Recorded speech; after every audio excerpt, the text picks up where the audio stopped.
एक खातून ने न सिर्फ जुर्म की सफाई कर दी पंजाब से, ये जो कूड़ा करकट है, गंद है, इसकी सफाई कर दी, बल्कि उनके दिमागों की भी सफाई कर रही है जो पंजाब की तरक्की से जलते हैं। और फिर बड़ा गुस्सा आता है कि मरियम नवाज शरीफ पंजाब की बात क्यों करती है। मरियम नवाज शरीफ पंजाब की बात नहीं करेगी तो कौन आके पंजाब की बात करेगा। मरियम नवाज शरीफ का दिल करता है कि जैसे आज पंजाब साफ है तो मरियम नवाज शरीफ खैबर पख्तूनख्वा को भी ऐसे ही साफ होता देखना चाहती है। मरियम नवाज शरीफ बलोचिस्तान को भी इतना ही साफ देखना चाहती है। मरियम नवाज शरीफ सिंध को भी इतना ही साफ देखना चाहती है। सबको पैसे बहुत मिलते हैं तो अपनी अपनी हुकूमतों से सवाल करो। अगर आपकी गली मोहल्ले गंदे कूड़ा पड़ा हुआ है तो अपनी हुकूमत से सवाल करो।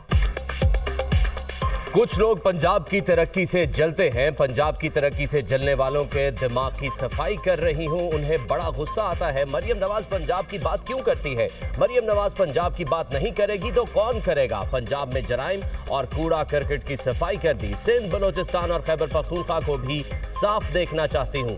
दूसरों सूबों के लोगों अगर महरूमियों का शिकार हो रहे हैं तो अपनी हुकूमतों से सवाल करें। वजीर आला पंजाब मरियम नवाज का तकरीब से खिताब। कहा, गोगी पिंकी के दौर में पंजाब में तबाही आई। तब्दीली के दावेदारों के दौर में हर जगह गंदगी के ढेर थे। शहबाज शरीफ की हुकूमत खत्म हुई तो पंजाब में सफाई भी खत्म हो गई। आज पंजाब भर में सफाई प्रोग्राम कामयाबी से जारी है। छोटे शहरों और देहात में भी सफाई की जा रही है। सफाई सुथराई के लिए अब एक जिले को दूसरे जिले की मोहताजी नहीं रही। वजीर आजम शहबाज शरीफ मुझे जब मिलते हैं तो शाबाश देते हैं। सैलाब इलाकों में सुथरा पंजाब के वर्कर्स ने बेहतरीन काम किया। सुथरा पंजाब प्रोग्राम की जैकेट पहनना मेरे लिए काबिल फख्र है। वजीर आला मरियम नवाज ने नए सैनिटेशन फ्लीट की नकाब कुशाई की।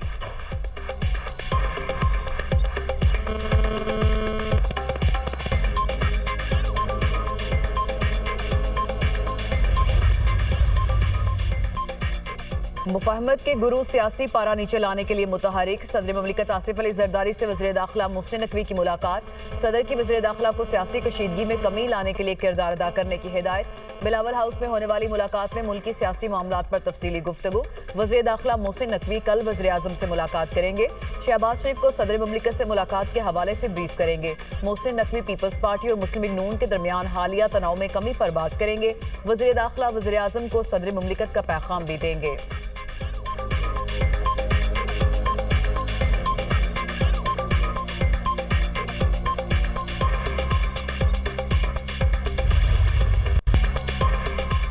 पीपल्स पार्टी हुकूमत की इत्तेहादी है, गुलाम नहीं। नून लीग अपनी लड़ाई अपने घर में लड़े। पीपल्स पार्टी किसी लड़ाई में नहीं पड़ना चाहती। पीपल्स पार्टी रहनुमाओं की इस्लामाबाद में न्यूज कॉन्फ्रेंस। पलवा शाह खान ने कहा, पंजाब किसी एक जमात की जागीर नहीं। पंजाब हुकूमत को शहबाज शरीफ वजारत उज़्मा की सीट पर अच्छे नहीं लगते। आप पंजाब नहीं सिर्फ एक सियासी जमात है।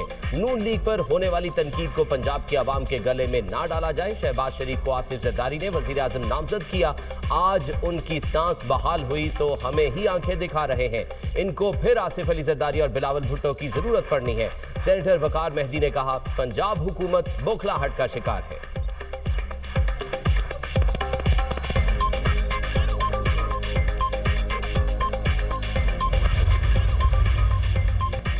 सिंध पर बहुत सी माफिया उधार हैं। मरियम किस चीज की माफी मांगे। शुरू पीपल्स पार्टी ने किया, खत्म भी उनके बस में है। पंजाब पर तकलीफ आई तो यलगार कर दी गई। सिंध पंजाब के मामलात में क्यों घुसना चाहता है। सूबाइयत कार्ड हमारी तरफ से नहीं सिंध की तरफ से आता है। वज़ीर इत्तलात पंजाब अज़मा बुखारी की गुफ्तगू। पीपल्स पार्टी की ख़वातीन नामुनासिब अल्फाज इस्तेमाल कर रही हैं। पीटीआई को हमेशा पराई शादी में अब्दुल्ला दीवाना बनने की आदत है।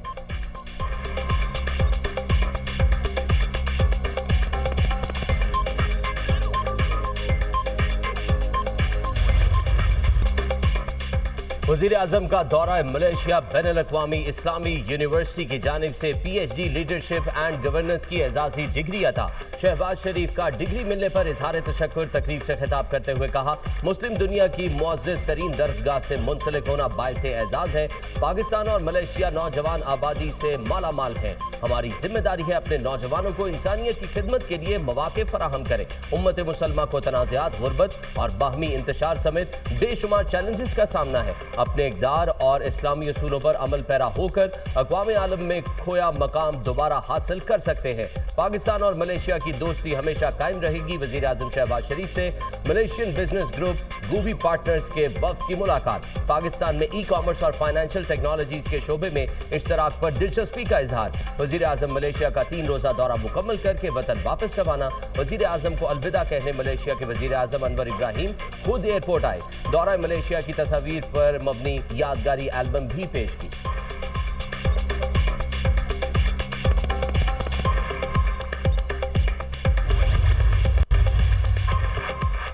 पाकिस्तान भारत के साथ हथियारों की दौड़ में शामिल नहीं। हमने कभी इदादोशुमार और हकायक से खेलने या छुपाने की कोशिश नहीं की। हमारे हक में हिंदुस्तान पाकिस्तान का कोई भी तैयारा नहीं गिरा सका। DGISPR का गैर मुल्की जरीदे ब्लूमबर्ग को इंटरव्यू कहा, हम हर किस्म की टेक्नोलॉजी के हसूल के लिए तैयार रहते हैं। हमारी फौजी तरक्याती हिकमत अमली हमेशा मौसर और कारगर प्लेटफॉर्म और अंदरूनी टेक्नोलॉजी को शामिल करना रही। ब्लूमबर्ग के मुताबिक मुतादिद बार अमरीकी सदर 7 भारतीय तैयारे मार गिराए जाने की तस्दीक कर चुके। पाकिस्तान के चीनी साख्ता J-10C ने राफेल समेत मुतादिद भारतीय फिजाइया के तैयारे गिराए। अगस्त में पाकिस्तान ने Z-10ME हमला और हेलीकॉप्टर को भी अपने हथियारों में शामिल करने का ऐलान किया। और पाकिस्तान चीनी हथियारों के साथ साथ अमरीकी साख्ता F-16 तैयारों का इस्तेमाल भी करता है।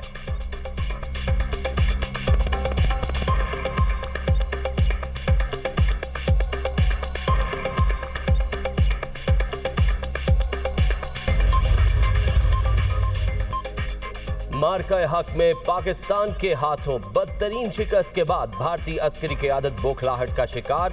गैर संजीदा और गैर पेशावराना तर्ज अमल की वजह से भारतीय अस्करी क़यादत की जग हसाई। भारतीय एयर चीफ का गैर जिम्मेदाराना और मुज़हिका खेज बयान देना वतीरा बन चुका है। भारतीय एयर चीफ ने प्रेस कॉन्फ्रेंस में कहा, भारत के कितने तैयारे गिरे इस बारे में कुछ नहीं बोलना चाहूंगा। हमें कुछ नहीं बताना चाहिए कि कितना नुकसान हुआ। भारतीय एयर चीफ की पाक फिजाइया के हाथों तैयारों की तबाही पर खामोशी एक तरह का एतराफ है। अमेरिकी सदर डोनाल्ड ट्रंप भी भारत के तैयारे गिराए जाने की तस्दीक कर चुके हैं।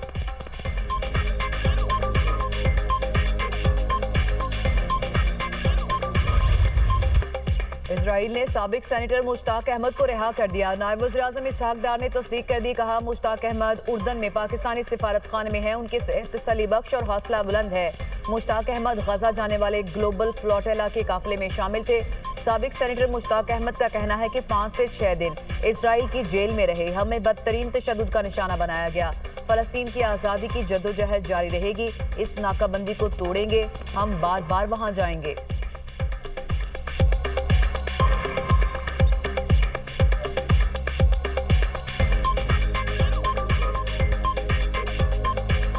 पाँच 6 दिन इसराइल के बदनामी ज़माना नेगेव डिजर्ट जेल के अंदर रहने के बाद हमें रिहाई मिल चुकी है।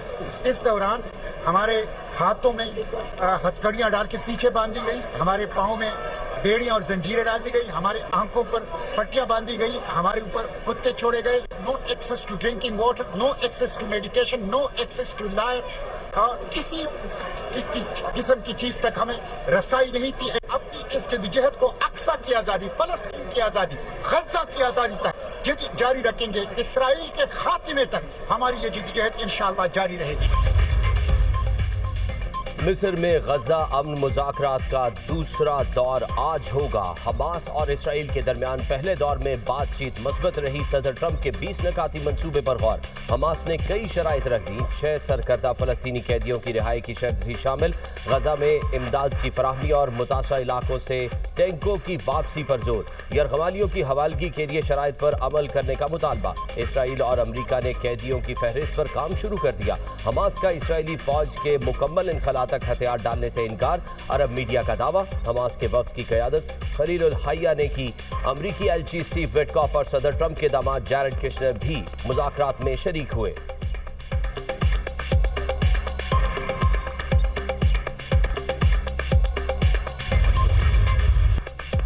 गजा में जल्द अमन कायम होगा। मशरिक़ वुस्ता में पुराना तनाज़ा हल करने जा रहे हैं। तमाम ममालिक ने गजा अमन मंसूबे का खैर मकदम किया। हमास ने मुज़ाकरात में बहुत अहम बातों पर इत्तफाक कर लिया। तुर्की, UAE और सऊदी अरब भी अमन के लिए कोशां हैं।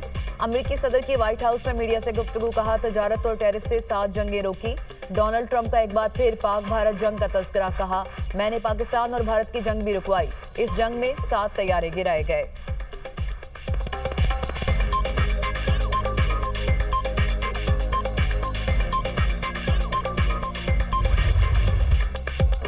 गजा पर मुसल्लत इस्राएली जंग को 2 साल मुकम्मल। गजा इंसानों का कब्रिस्तान बन गया। हमलों में 20,000 बच्चों समेत 67,000 से ज्यादा फलस्तीनी शहीद, 1,69,679 जख्मी हो चुके।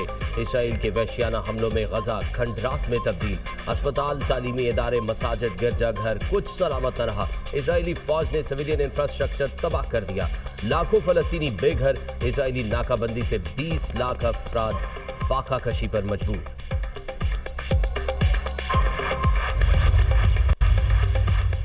जाफर एक्सप्रेस एक बार फिर भारतीय खुफिया एजेंसी रॉ के एजेंटों की दहशतगर्दी का निशाना बन गई। शिकारपुर के गांव सुल्तानकोट के करीब रेलवे ट्रैक पर धमाका हुआ। रावलपिंडी से कोयटा जाने वाली जाफर एक्सप्रेस की 4 बोगियां ट्रैक से उतर गईं। 6 मुसाफिर जख्मी। धमाके के बायस ट्रेनों की आमदोरफ्त आर्जी तौर पर मुअत्तल कर दी गई। रेलवे हुकाम के मुताबिक ट्रैक की मरम्मत में 8 से 10 घंटे लग सकते हैं।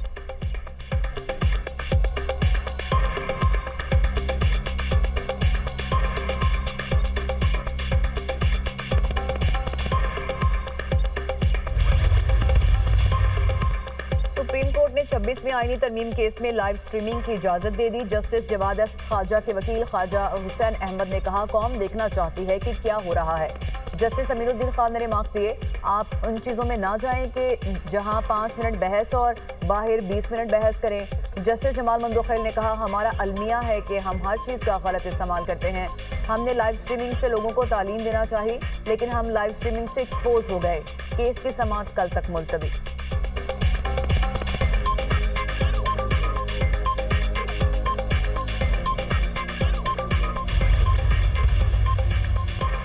बानी पीटीआई के एक्स अकाउंट पोस्ट्स को गैर कानूनी करार देकर हटाने की दरख्वास्त पर पेशरफ। इस्लामाबाद हाई कोर्ट ने बानी पीटीआई से जवाब तलब कर लिया। फरीकैन को 2 हफ्तों में जवाब जमा कराने का हुक्म। National Cyber Crime Agency superintendent Adiala jail समेत दीगर फरीकैन से भी जवाब तलब। जस्टिस अरबाब मोहम्मद ताहिर ने केस की समाअत की।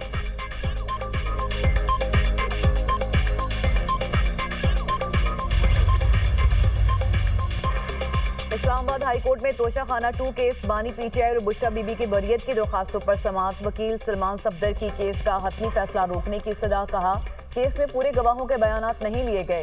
342 के सवालनामे आ गए। कल जवाबात मांगे गए और शायद परसों सजा भी हो। अगर आप स्टे नहीं देते तो मेरे दलाइल का कोई फायदा नहीं। जस्टिस इनाम अमीन मिनहास ने रिमार्क्स दिए, देख लेते हैं, मैं इस केस में नोटिस करता हूँ। बरियत की दरखास्त पर समाअत मुलतवी।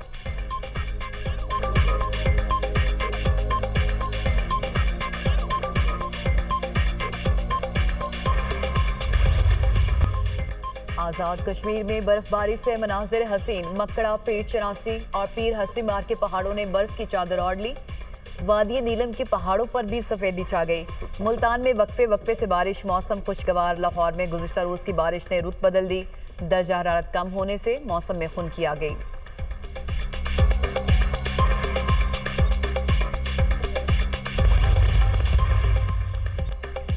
रवां साल का पहला सुपर मून आज नजर आएगा। नजारा पाकिस्तान समेत दुनिया भर में किया जा सकेगा। तर्जुमान स्पार्को के मुताबिक सुपर मून के दौरान चांद जमीन से तकरीबन 2,24,000 मील के फासले पर होगा। ये एक आम मुकम्मल चांद से 6.6% बड़ा और 13% ज्यादा रोशन होगा। साल का सबसे रोशन सुपर मून नवंबर में मुतवक्के।